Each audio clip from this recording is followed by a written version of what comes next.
मैं अरबाब इख्तियार से, PMDC के अकाबरीन से और जो इसमें लोग शामिल हैं, मैं तो कहता हूं कि उनके खिलाफ सख्त से सख्त कार्रवाई गवर्नमेंट को करनी चाहिए कि आखिर ये किसकी तनख्वाह लेते हैं, किसके पैसे लेते हैं, किस चीज़ की ऑर्गेनाइजेशन है जो इतना भी छोटा सा काम नहीं कर सकती। और जी, मैं doctor Tariq Mahmood, executive director Mohammedan college बोल रहा हूँ। और मैं कहना ये चाहता हूँ कि एंट्री टेस्ट अभी जो हुआ है, इस एंट्री टेस्ट में बच्चों के साथ वही खिलवाड़ किया गया है जो माजी में होता रहा है।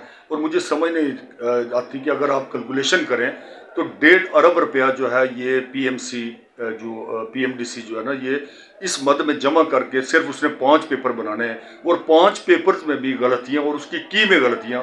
इससे बड़ी सितम ज़रीफ़ी इस मुल्क में क्या हो सकती है। इस मुल्क का तो आवे का आवा ही बिगड़ा हुआ है, लेकिन स्टूडेंट्स के साथ जो तशद्दुद किया जाता है, उनके साथ जो ज्यादती की जाती है, उसका कोई भी कोई हिसाब किताब ही नहीं है।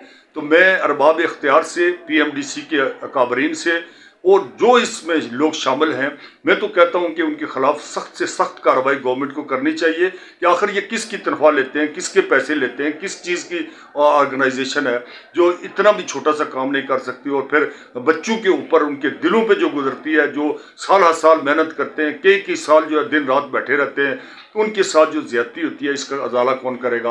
मैं रिक्वेस्ट करता हूं कि फौरन ये जो की अपलोड की गई है एंट्री टेस्ट के बाद, वो उसको रेक्टिफाई किया जाए, उसको क्लियर किया जाए और हर साल जो है ना वो उसको रिवाइज किया जाता है। मुझे बहुत अफसोस होता है कि ये पढ़े लिखे लोग जो है अनपढ़ और जाहिलों जैसे काम करते हैं। मैं उम्मीद रखता हूं कि ये फौरन इसका अजाला करके लोगों को सही जो की है वो अपलोड करेंगे ताकि बच्चे जो है इस अजियत से निकले। Thank you. अल्लाह हाफिज़।